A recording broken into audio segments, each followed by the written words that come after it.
సాగర్ వంట చెయ్యలేదని శైలజ కోప్పడుతూ ఉండటంతో ఆన్లైన్లో ఫుడ్ ఆర్డర్ పెట్టి అతన్ని సేవ్ చేసింది అఖిల. ఆ తరువాత అతన్ని తనతో పాటు రమ్మని కళ్ళతోనే సైగ చేయటంతో సాగర్ షాపింగ్ బ్యాగ్స్ తీసుకుని ఆమె వెనకే వెళ్ళాడు. నువ్వు ఈ మధ్య ఇంటి విషయాల్లో కేర్లెస్గా ఉంటున్నావు. ప్రతిసారి నేను ఇలా హెల్ప్ చెయ్యను. ఇక నుండి నువ్వు కొంచెం జాగ్రత్తగా ఉంటే మంచిది. గదిలోకి వచ్చిన సాగర్ను వామ్ చేసింది అఖిల. తన చేతిలోని బ్యాగ్స్ సోఫాలో పెట్టి సరే అని బుద్ధిగా తలూపాడు సాగర్. దాంతో అఖిల ఇక ఆ విషయం గురించి రెట్టించకుండా ఇంకో ఇంపార్టెంట్ విషయం, ఎల్లుండు గ్రానీ బర్త్డే. ఆమె రేంజ్కి తగినట్లు గిఫ్ట్ తీసుకోవాలని గుర్తుపెట్టుకో. రోడ్డు పక్కన దొరికే సెకండ్ హ్యాండ్ ఐటమ్స్ కొని డబ్బు సేవ్ చేయాలని చూడొద్దు. అందరిలో పరువు పోతుంది అని హెచ్చరించింది.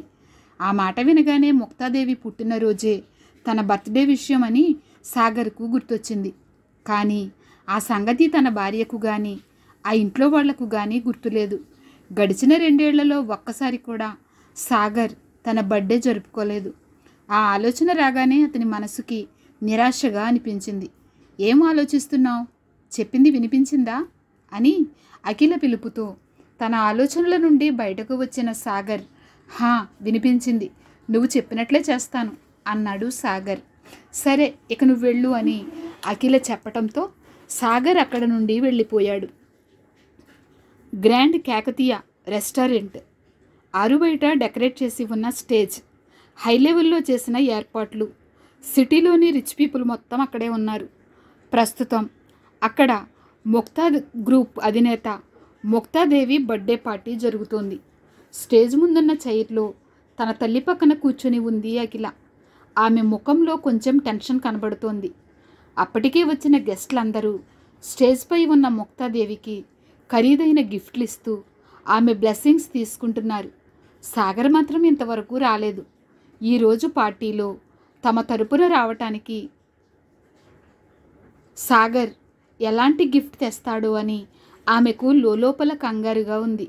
అతను తెచ్చే గిఫ్ట్ వల్ల తమనెవరూ ఇన్సల్ట్ చేయకూడదని కోరుకుంటుంది అఖిల. ఇంతలో దూరం నుండి తమ వైపే వస్తూ కనిపించాడు సాగర్. అతని చేతిలో ఒక పొడవైన చెక్క పెట్టే కనిపించింది. దానిని చూడగానే అఖిల ముఖం నీరసంగా మారిపోయింది. వెంటనే నిట్టూరుస్తూ, ఇతని సంగతి తెలిసి కూడా ఈ పని అప్పగించడం నాదే బుద్ధి తక్కువ.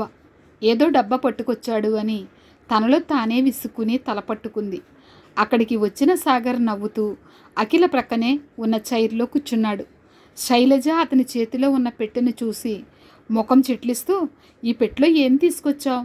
కనీసం గిఫ్ట్ ప్యాక్ చేయించాలని కూడా తెలియదా? ఇలా ఎవరైనా పెట్టెను మోసుకుని బర్త్డే పార్టీకి వస్తారా అని గొనిగింది. సాగర్ చిన్నగా తలగొక్కుని, సారీ అత్తయ్య, గిఫ్ట్ నా చేతికొచ్చేటప్పటికి లేట్ అయ్యింది, అందుకే గిఫ్ట్ ప్యాక్ చేయించలేకపోయాను. కానీ బాక్స్ ముఖ్యం కాదు, అందులో ఉన్న గిఫ్ట్ చాలా ముఖ్యమైంది, ఒకసారి చూస్తారా అంటూ హడావిడిగా ఆ పెట్టెను ఓపెన్ చేయబోయాడు. అందులో ఉన్న ఐటెం వాళ్ళను తప్పకుండా ఆశ్చర్యానికి గురి చేస్తుందని అతను అనుకున్నాడు. కానీ అఖిల వెంటనే అతన్ని ఆపుతూ, వద్దు, ఇక్కడ ఓపెన్ చెయ్యకు. కాసేపట్లో మన ఫ్యామిలీ వాళ్ళంతా గిఫ్ట్స్ ఇవ్వటం మొదలు పెడతారు. అప్పుడు దీన్ని కూడా ఆ ప్రజెంటేషన్స్లో కలిపేసే, అది చాలు అని చెప్పింది. ఆ చెక్క బాక్స్లో ఏముందో చూడాలని అఖిల అనుకోలేదు. దానిని చూస్తే ఆమె ఇంకా డిసప్పాయింట్ అవుతానని అనుకుంది. ఎప్పట్లాగే ఆమె తనను తక్కువ అంచనా వేయటంతో సాగర్ నిస్సహాయంగా నిట్టూరుస్తూ సరే అని మాత్రమే అన్నాడు. ఆ పార్టీలో ప్రస్తుతం అందరూ ముక్తాదేవికి ఏ ఫ్యామిలీ నుండి కాస్ట్లీ గిఫ్ట్ వస్తుందో అని అనుకుంటున్నారు. అప్పుడు స్టేజ్ పైకి వెళ్ళిన నీలిమ తన వైపు నుండి ముక్తాదేవికి ఒక పెద్ద జాడే లాకెట్ను గిఫ్ట్గా ఇవ్వగా, స్వరూప్ ఒక యాంటిక్ బుద్ధ విగ్రహాన్ని గిఫ్ట్గా ఇచ్చాడు. నీలిమ ఇచ్చిన లాకెట్ను చూసి ముక్తాదేవి కళ్ళు సంతోషంతో విప్పారాయి. వెంటనే ఆమె నీలిమను దగ్గరకు తీసుకొని తలపై నిమురుతూ, మన ఫ్యామిలీలో నువ్వు చాలా తెలివైన దానివి, అందుకే నువ్వంటే నాకు చాలా ఇష్టం.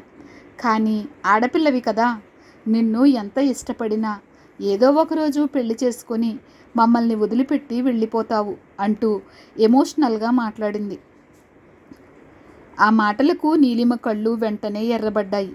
ఆమె చూపించిన ప్రేమకు ఉప్పొంగిపోయి ముక్తాదేవి చేతిని పట్టుకొని, అమ్మమ్మ, ఇలాంటి మాటలు ఎందుకు మాట్లాడుతున్నావు? నేను ఎక్కడికి వెళ్ళను, ఎప్పటికీ నీ పక్కనే ఉంటాను అని ప్రేమగా చెప్పింది. ఆ దృశ్యం చూస్తున్న వారందరికీ నీలిమ అంటే ముక్తాదేవికి ఎంత ప్రేమ ఉందో అర్థమైంది. ఆ తరువాత స్టేజ్ దిగి వచ్చిన నీలిమ సాగర్ పక్కనే ఉన్న చైర్లో కూర్చుంది. కైరో రాజవంశానికి చెందిన లాకెట్ను గిఫ్ట్గా ఇచ్చారు. Not bad. నీలిమ వైపు చూసి నవ్వుతూ అన్నాడు సాగర్. ఆ మాటలు వినగానే అతని వైపు ఇంట్రెస్ట్గా చూసింది నీలిమ. అందరిలాగే ఆమె దృష్టిలో కూడా సాగర్ ఒక పనికిరాని ఇల్లరికపు అల్లుడు. అందుకే అతని గురించి ఆమె ఎప్పుడూ పట్టించుకోలేదు. కానీ ఈసారి సాగర్ మాటలు ఆమెకు ఇంట్రెస్టింగ్గా అనిపించడంతో అతని వైపు ఎగ్జైటెడ్గా చూసి, అది కైరో రాజవంశపు లాకెట్ అని మీకెలా తెలుసు అని అడిగింది. సాగర్ చిన్నగా నవ్వి, ఏదో కొంచెం తెలుసు. అది సరే, ఆ లాకెట్ కోసం ఎంత ఖర్చు చేశారు అని అడిగాడు. 1,30,00,000 వెంటనే సమాధానం చెప్పింది నీలిమ. చాలా ఎక్కువ ఖర్చు చేశావు. ఆ గ్రీన్ స్టోన్ వాల్యూ కేవలం 50,00,000 మాత్రమే అని చెప్పాడు సాగర్. ఆ మాట విని నీలిమ షాక్ అవుతూ, 50,00,000? నో వే, దానిని నా ఫ్రెండ్ నాకు అమ్మాడు అని చెప్పింది. అప్పుడు సాగర్ తన గొంతు తగ్గించి, జాడ్ పెండెంట్ క్వాలిటీని మనం 3 రకాలుగా తెలుసుకోవచ్చు. చూడటం ద్వారా, వినటం ద్వారా, దాన్ని టెస్ట్ చేయడం ద్వారా. ఏ పెండెంట్ అయితే ట్రాన్స్పరెంట్గా గ్లోజీగా లుక్తో ఉంటుందో అదే బెస్ట్ జాడ్. కానీ మీరు తెచ్చిన లాకెట్లో జాడ్ ట్రాన్స్పరెంట్గా లేదు, కలర్ కూడా క్లియర్గా లేదు. నాకున్న నాలెడ్జ్ ప్రకారం దాని వాల్యూ 50,00,000కు మించి ఉండదు. దానిని మీకు అమ్మింది మీ ఫ్రెండ్ అని చెబుతున్నారు. కాబట్టి ఇక మీ ఫ్రెండ్షిప్ గురించి నేను మాట్లాడను అని తల తిప్పి స్టేజ్ వైపు చూశాడు. అతని మాటలకు నీలిమ ఏం సమాధానం చెప్పలేక పెదవి కొరుకుతూ ఆలోచనలో పడిపోయింది. ఇంతలో గ్రానీ, రానా మల్హోత్రా వస్తున్నారు అంటూ ఎవరో ఒక కుర్రాడు ముక్తాదేవితో చెప్పడంతో ఆమె హడావిడిగా లేచి అతనికి ఎదురెళ్ళి ఇన్వైట్ చేసింది. నేవీ బ్లూ కలర్ సూట్లో, డ్రెస్కి తగిన హెయిర్ స్టైల్తో, చేతిలో అందమైన గిఫ్ట్ బాక్స్తో నవ్వుతూ ముక్తాదేవి దగ్గరకు వెళ్ళాడు రానా. ఆ రోజు ఆ పార్టీకి రావటానికి, రిచ్ లుక్ మెయింటైన్ చేయటానికి తన దగ్గరున్న చివరి బ్యాలెన్స్ డబ్బు మొత్తాన్ని ఉపయోగించాడు. దానికి కారణం అతని మనసులో ఒక ప్లాన్ రూపుదిద్దుకోవటమే. హ్యాపీ బర్త్డే బామ్మగారు, మీరు 100 ఏళ్ళు ఇలాగే హ్యాపీగా నవ్వుతూ ఉండాలి అని చెప్పి ఆమె బ్లెస్సింగ్స్ తీసుకున్నాడు రానా మల్హోత్రా. అతనికి అఖిలపై ఇంట్రెస్ట్ ఉందని అప్పటికే తన ఇన్ఫార్మర్స్ ద్వారా తెలుసుకుంది ముక్తాదేవి. పైగా అతని స్టేటస్ గురించి ఆమెకు బాగా తెలుసు. అందుకే ఆమె కూడా నవ్వుతూ, మీరు రావటం చాలా సంతోషంగా ఉంది. ఈ బిజీ షెడ్యూల్లో కూడా మా కోసం వచ్చారు, థ్యాంక్ యూ అని చెప్పింది. రానా చిన్నగా నవ్వి, బామ్మగారు, నిజం చెప్పాలంటే నేను కేవలం ఈ పార్టీ కోసం మాత్రమే కాదు, మీతో ఒక ముఖ్యమైన విషయం మాట్లాడటానికి వచ్చాను అని అన్నాడు. అతను అఖిల గురించే మాట్లాడతాడని ఆమె ఊహిస్తూనే, చెప్పండి రానా గారు, ఏంటి అంత ముఖ్యమైన విషయం అని అడిగింది. అప్పుడు రానా కొంచెం సిగ్గుపడుతూ ముక్తాదేవి వైపు చూసి, బామ్మగారు, నేను డైరెక్ట్గా పాయింట్కి వస్తాను. నేను అఖిలను పెళ్లి చేసుకోవాలని అనుకుంటున్నాను అని అడిగాడు. ఆ మాట వినగానే ముక్తాదేవి నుదురు ముడుచుకుంది. ఆమె రానా కళ్ళల్లోకి తీవ్రంగా చూస్తూ, రానా గారు, అఖిలకు ఇంతకు ముందే పెళ్ళయింది. ఆ విషయం మీకు తెలుసని అనుకుంటున్నాను అని అంది. తెలుసు బామ్మగారు, ఆమెకు పెళ్ళయిందని తెలుసు. ఆమె భర్త దేనికి పనికిరాడని, మీ ఫ్యామిలీ స్టేటస్కి ఏమాత్రం సరిపోని వాడని కూడా తెలుసు. ఆ విషయం గురించి నేను పట్టించుకోను. నేను అఖిలను మనస్ఫూర్తిగా ప్రేమిస్తున్నాను. ఆమెను నాదానిగా చేసుకుంటాను. మిమ్మల్ని నా సొంత బామ్మగారిగా భావించి ఇంత ధైర్యంగా అడుగుతున్నాను. నన్ను అర్థం చేసుకుంటారని ఎక్స్పెక్ట్ చేస్తున్నాను అని అతి వినయంగా అన్నాడు. అతని మాటలకు ముక్తాదేవి ఏదో చెప్పబోయింది. కానీ ఇంతలో, మీ మెంటల్ స్టేటస్ సరిగ్గానే ఉందా అని నాకు అనుమానంగా ఉంది మిస్టర్ రాణా. బహుశా మీరు ఎర్రగడ్డకు వెళ్లాల్సిన టైం వచ్చినట్లుంది అని సాగర్ మాటలు వినిపించాయి. దాంతో ముక్తాదేవితో పాటు రాణా కూడా మాటలు వినిపించిన వైపు తిరిగారు. అక్కడ శైలజ, అఖిలతో పాటు నుంచుని ఉన్నాడు సాగర్. అప్పుడే ముక్తాదేవిని విష్ చేయడానికి స్టేజ్ పైకి వచ్చిన ఆ ముగ్గురు రాణా మాటల్ని విన్నారు. అయినా రాణా ఏమాత్రం భయపడకుండా సాగర్ వైపు నిర్లక్ష్యంగా చూసి వాట్ డూ యూ మీన్ అని అన్నాడు. I mean just what I say mister Rana. మీకు పిచ్చి పట్టింది కాబట్టే నా కళ్ళ ముందే నా భార్యను పెళ్లి చేసుకుంటానని అడుగుతున్నారు. వస్తున్న కోపాన్ని కంట్రోల్ చేసుకుంటూ అన్నాడు సాగర్. ఏయ్ సాగర్, నువ్వు ఎవరితో మాట్లాడుతున్నావో తెలుసా? గ్రానీ ముందు ఆమె గెస్ట్తో ఇలా మాట్లాడటానికి ఎంత ధైర్యం? నోరు మూసుకుని మర్యాదగా కిందకి దిగు, యూజ్లెస్ ఫెలో అని కోపంగా అరుస్తూ చెప్పాడు అక్కడే ఉన్న స్వరూప్. ఆ మాటకు సాగర్ చిన్నగా నవ్వి, నేను యూజ్లెస్ అయ్యి ఉండొచ్చు కానీ స్వప్నలో కంపెనీకి అవసరం లేనంత యూజ్లెస్ మాత్రం కాదు అని అన్నాడు. ఆ మాట వినగానే కోపంతో రెచ్చిపోయిన స్వరూప్, పెళ్ళం డబ్బుతో బతికే పనికిరానివాడివి, నన్నే అంత మాట అంటావా అంటూ ఆవేశంగా సాగర్ వైపుకు దూసుకొచ్చాడు. క్షణాల్లో అక్కడి వాతావరణం వేడెక్కింది. వచ్చిన గెస్టులందరూ వాళ్ళ వైపే చూడటం మొదలుపెట్టారు. స్వరూప్ ముక్తాదేవి గారాల పట్టి అని అందరికీ తెలుసు. అందుకే అతన్ని ఎవ్వరూ ఒక్క మాట కూడా మాట్లాడే సాహసం చెయ్యరు. ముక్తాదేవి అండ చూసుకొని స్వరూప్ కూడా చిన్నతనం నుండే ఎవ్వరిని లెక్క చేసేవాడు కాదు. అందరితో గొడవలు పెట్టుకుంటూ ఉండేవాడు. ఆ సమయంలోనే సిటీలోని కొంతమంది రౌడీ గ్యాంగులతో అతనికి పరిచయాలు కూడా ఏర్పడ్డాయి. అందుకే అతని కోపం చూసిన అక్కడ వారంతా భయపడుతూ ఈరోజు ఆ సాగర్ పని అయిపోయింది అని ఒకరితో ఒకరు గుసగుసలాడటం మొదలుపెట్టారు. మరోవైపు అఖిల కూడా సాగర్ షర్ట్ పట్టుకుని లాగి, ఇంకా ఇక్కడే నుంచి ఏం చేస్తున్నావు? అతనితో గొడవపడి తన్నులు తినకు, త్వరగా ఇక్కడి నుండి వెళ్దాం పదా అని అంది. ఆ క్షణం సాగర్కు ఏదైనా అవుతుందేమో అని ఆమె గుండె వేగంగా కొట్టుకుంటుంది. అతని గురించి తాను ఎందుకంత భయపడుతుందో ఆమెకు కూడా అర్థం కాలేదు. కానీ అఖిల మాట విని సాగర్ కదలకుండా అక్కడే నిలబడ్డాడు. ఈలోగా అక్కడికి వచ్చిన స్వరూప్ కోపంగా పిడికిలి బిగించి సాగర్ ముఖంపై కొట్టబోయాడు.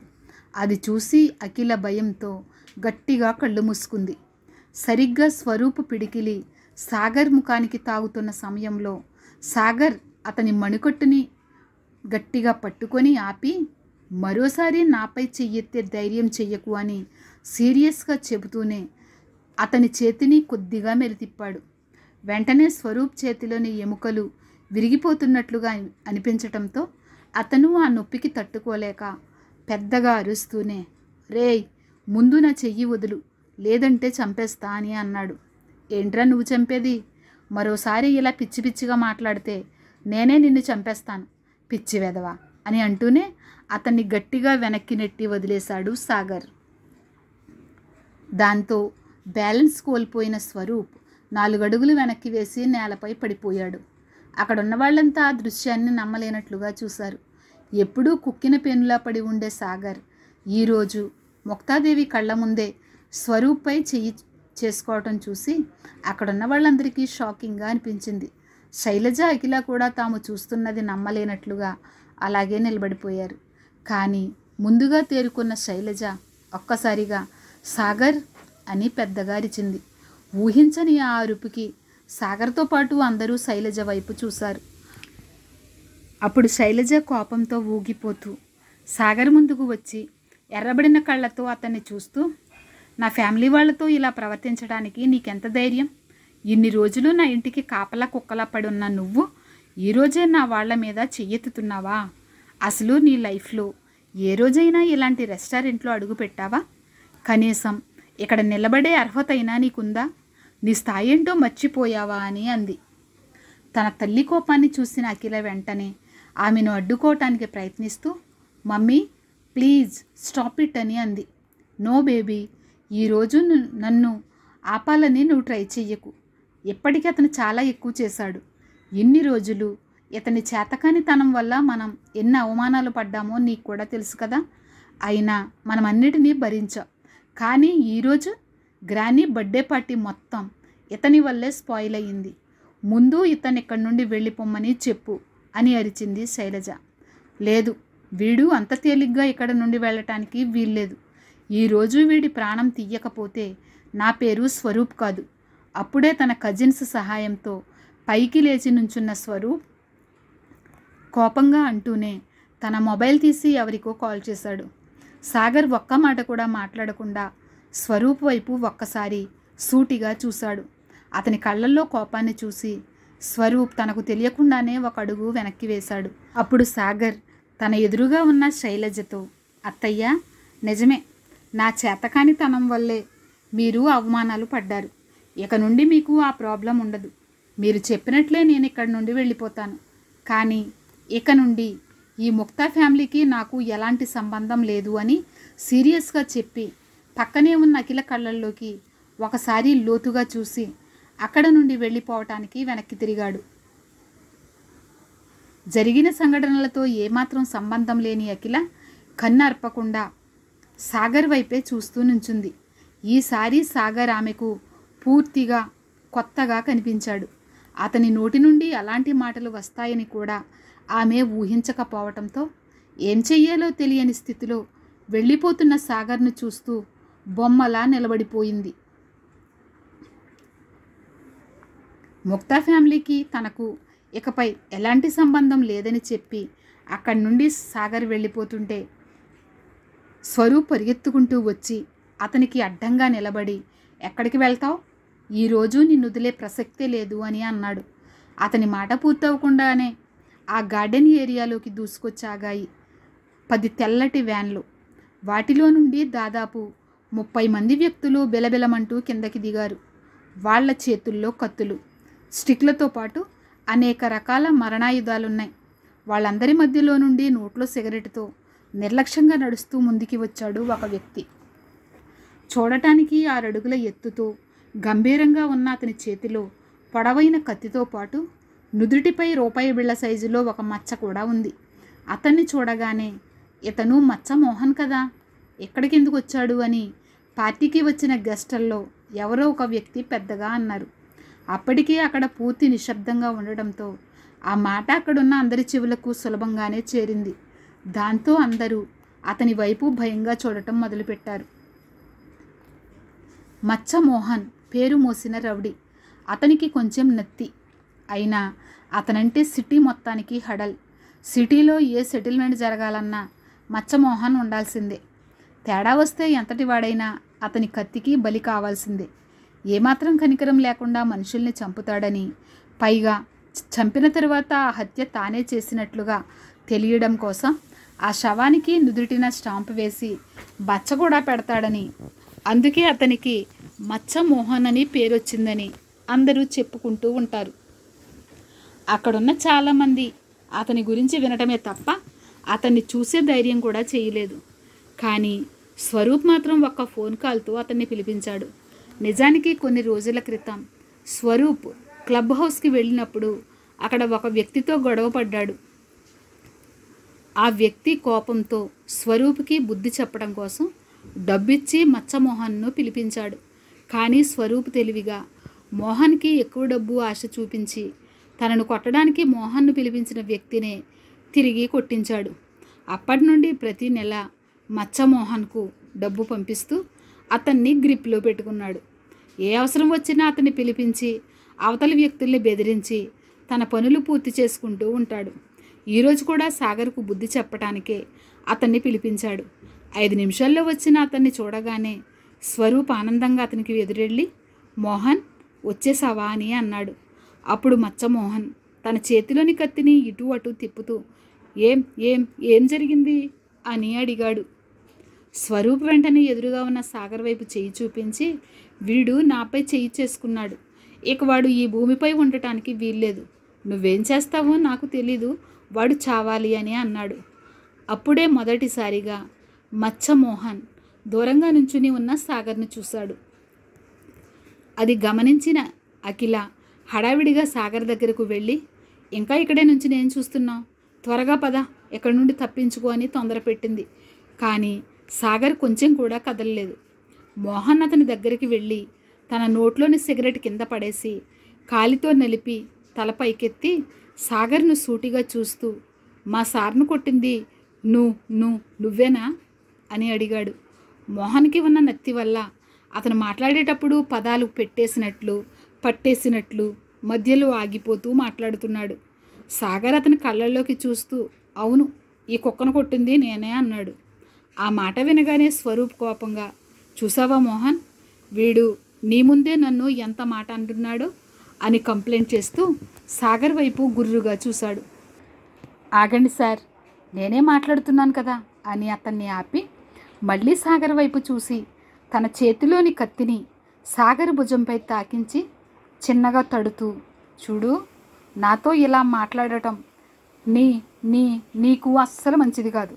ఈ కత్తి ఎంత షార్ప్గా ఉందో అంటూ ఆ పదం పూర్తి చేయలేక ఇబ్బంది పడుతున్నాడు మోహన్. నీ కత్తి షార్ప్గా ఉందని చెబుతున్నావా అని అడిగాడు సాగర్. మోహన్ వెంటనే అవునని తలూపి, ఈ కత్తికి నీ తల తెగకుండా ఉండాలంటే నువ్వు నాతో మాట్లాడేటప్పుడు జాగ్రత్తగా ఉండాలి అని చెప్పాడు. ఆ మాటకు సాగర్ ఏం మాట్లాడకుండా చిన్నగా నవ్వాడు. చూసావా, నువ్వు అంత సీరియస్గా మాట్లాడుతుంటే వాడు నవ్వుతున్నాడు. 4 తగిలిస్తేనే కానీ వాడు దారికి రాడు అంటూ స్లీవ్స్ మడత పెట్టుకుంటూ సాగర్ పైకి వెళ్ళబోయాడు స్వరూప్. కానీ సాగర్ ఏమాత్రం పట్టించుకోకుండా మచ్చ మోహన్ వైపు తిరిగి, నీ పేరేమిటి అని అడిగాడు. ఆ మాటకు మోహన్ అహం దెబ్బతిన్నట్లుగా చూసి, నేనెవరో తెలీదా? మా మచ్చమోహన్. ఈ 2 రాష్ట్రాల్లో నా పేరు తెలియని వాడే లేడు అని గర్వంగా చెప్పాడు.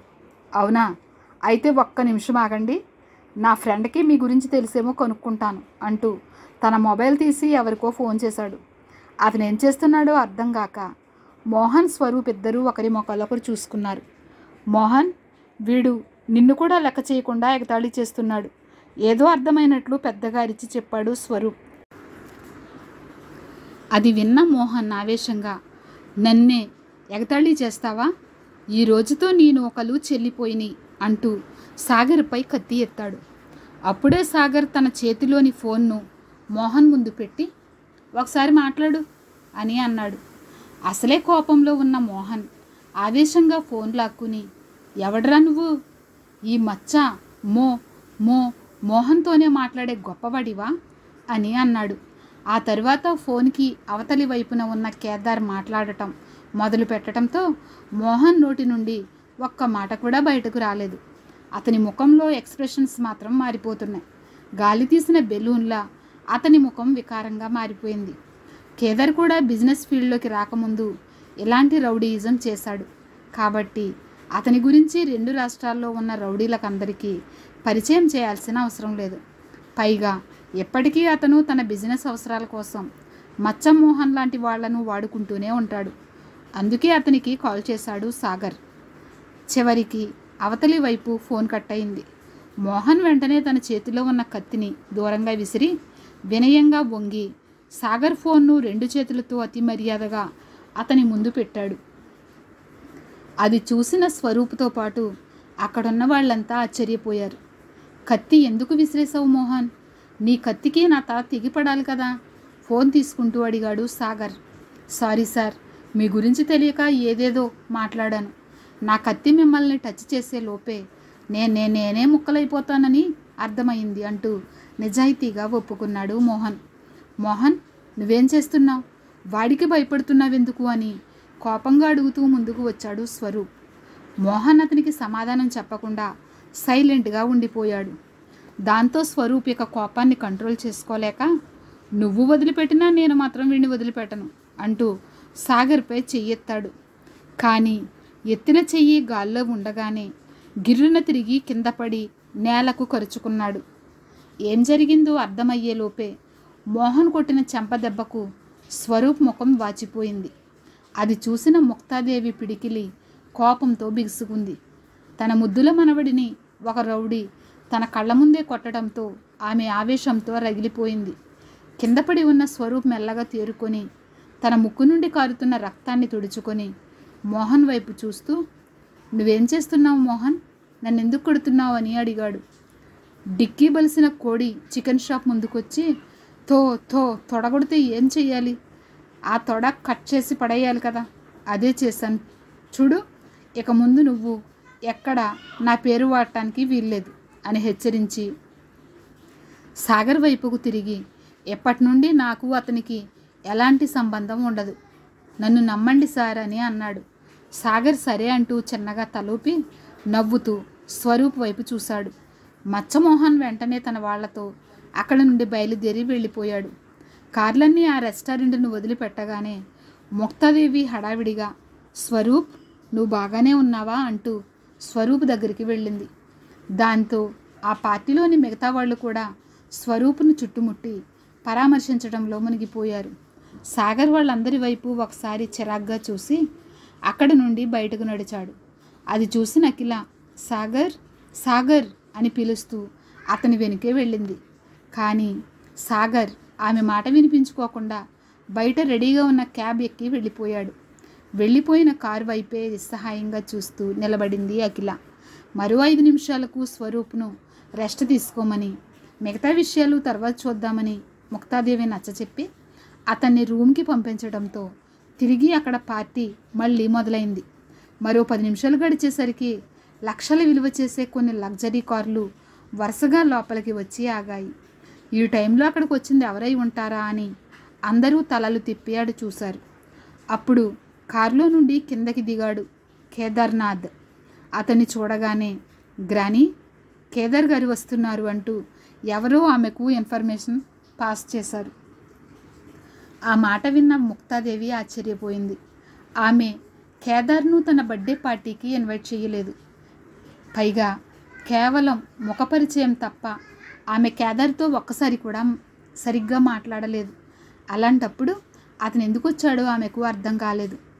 ఆమె ఆ ఆలోచనలో ఉండగానే 10 మందికి పైగా బాడీగార్డ్స్తో వేగంగా నడుచుకుంటూ అక్కడికి వచ్చిన కేదార్ ముక్తాదేవిని చూసి నవ్వుతూ, మేడం, సాగర్ గారు ఎక్కడున్నారు అని చుట్టూ చూస్తూ అడిగాడు. కేదార్ నోటి నుండి సాగర్ పేరు వినగానే మరోసారి ఆ పార్టీలో నిశ్శబ్దం ఆవరించింది. ముక్తాదేవి కూడా ఇబ్బందిగా ఫీల్ అవుతూ, సాగర్ ఇప్పుడే వెళ్ళిపోయాడు కేదార్ గారు అని చెప్పింది. ఓహ్ సరే, సార్ వెళ్ళిపోయారు కాబట్టి నేను కూడా మిమ్మల్ని పెద్దగా డిస్టర్బ్ చేయను. ఈరోజు మీ బర్త్డే అని తెలిసింది, అందుకే మీకోసం చిన్న గిఫ్ట్ తీసుకొచ్చాను, కాదనకుండా తీసుకోండి అంటూ వెనుక ఉన్న ఒక వ్యక్తి వైపు చూశాడు కేదార్. వెంటనే అతని వెనుక ఉన్న వ్యక్తి గిఫ్ట్ బాక్స్ తీసుకొచ్చి అక్కడున్న టేబుల్పై పెట్టాడు. ఆ తరువాత కేదార్, హ్యాపీ బర్త్డే మేడం, ఇక మేము బయలుదేరతామని చెప్పి వెంటనే అక్కడి నుండి తన వాళ్లతో తిరిగి వెళ్ళిపోయాడు. ఒక క్షణం పాటు అసలు అక్కడ ఏం జరిగిందో ఎవ్వరికీ అర్థం కాలేదు. పిలవకుండానే పార్టీకి వచ్చిన ఇండస్ట్రియలిస్ట్ కేదార్నాథ్ సాగర్ లేడని చెప్పగానే హడావిడిగా వెళ్ళిపోయాడు. అది మాత్రమే వాళ్ళందరికీ మనసుల్లో రిజిస్టర్ అయ్యింది. వాళ్ళు ఆ షాక్ నుండి తేరుకోకముందే granny, Menaka international president Menaka garu వస్తున్నారు అంటూ ఎవరో పెద్దగా చెప్పారు. Menaka international group world wide popular అయిన బ్యూటీ ప్రొడక్ట్స్ కంపెనీ అని అందరికీ తెలుసు. ఆమె ముక్తాదేవి బర్త్డే పార్టీకి రావటం అక్కడ వాళ్ళందరికీ ఆశ్చర్యం కలిగించింది. ముక్తాదేవికి మాత్రం ఆ మాట వింతగా అనిపించింది. అసలు పరిచయమే లేని మేనక తన కోసం ఎందుకు వస్తుందో ఆమెకు అర్థం కాలేదు. అప్పుడే పింక్ కలర్ ఫార్మల్ షూట్లో వెనుక 12 మంది లేడీ బాడీగార్డులతో అక్కడికి వచ్చింది మేనక. స్టేజ్ పైకి వస్తూనే పక్కనే ఉన్న తన బాడీగార్డ్ దగ్గర నుండి ఫ్లవర్ బొకేను తీసుకొని ముక్తాదేవికి అందిస్తూ, మీరు ఇలాంటి పుట్టినరోజులు మరెన్నో జరుపుకోవాలని కోరుకుంటున్నాను, హ్యాపీ బర్త్డే మేడం అని విష్ చేసింది. ముక్తాదేవి కూడా బొకే తీసుకుని నవ్వుతూ, ప్రెసిడెంట్ మేనక, మీ గొప్పతనం గురించి నేను వినటమే తప్ప ఇంతవరకు మిమ్మల్ని కలవలేకపోయాను. ఈరోజు మిమ్మల్ని ఇక్కడ చూడటం నాకు సంతోషంగా ఉంది అని చెప్పింది.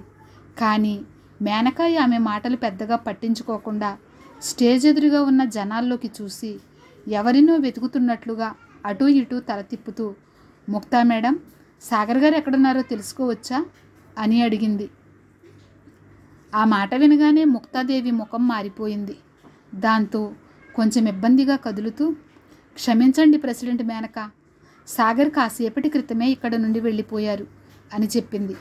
అది వినగానే మేనక ఒక్క క్షణం కూడా ఆలస్యం చెయ్యకుండా, ఓహ్ పర్వాలేదు, అయితే నేను మిమ్మల్ని ఎక్కువసేపు డిస్టర్బ్ చేయనని చెప్పి తన పక్కనే ఉన్న బాడీగార్డ్స్ వైపు చూసి తల ఊపింది.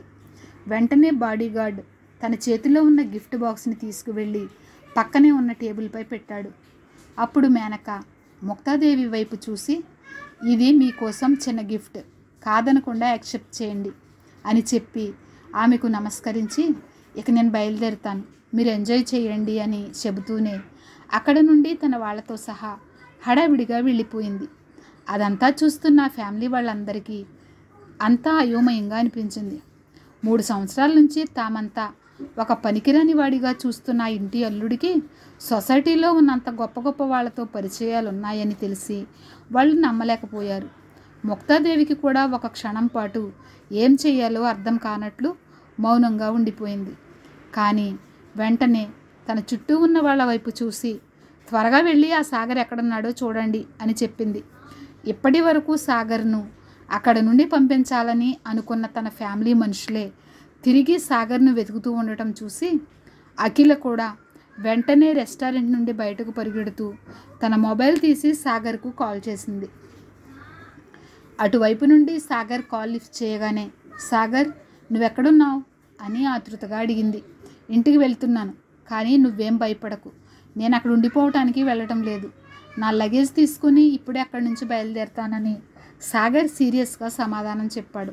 లేదు సాగర్, నువ్వెక్కడికి వెళ్ళొద్దు, నేను ఇప్పుడే వస్తున్నాను, నా కోసం వెయిట్ చేయండి అని దాదాపు అరుస్తున్నట్లుగా చెప్పి వెంటనే ఫోన్ కట్ చేసిన అఖిల తన కారు దగ్గరకు వెళ్ళింది.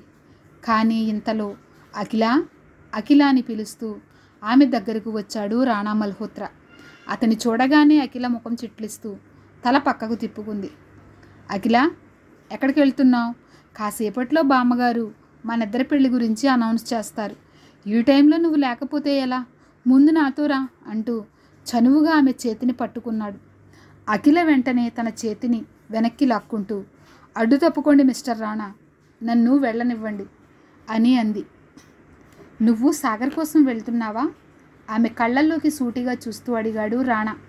అప్పటికే అతని కళ్ళు కోపంతో ఎర్రబడ్డాయి. రాణా చేతికి చిక్కిన అఖిల ఎలాంటి ప్రమాదంలో పడబోతుంది? అవమాన భారంతో వెళ్ళిన సాగర్ అఖిల నుండి దూరం కాబోతున్నాడా? ఈ ప్రశ్నలకు సమాధానాలు తెలుసుకోవాలంటే నెక్స్ట్ ఎపిసోడ్ వినాల్సిందే. మరి మీకు ఈ స్టోరీ నచ్చినట్లయితే లైక్ చేసి షేర్ చేయండి, సబ్స్క్రైబ్ చేసుకోవటం మాత్రం మర్చిపోవద్దు. ఈ స్టోరీ ఎలా ఉందో ఖచ్చితంగా మీరు కామెంట్స్ రూపంలో తెలియజేయగలరు.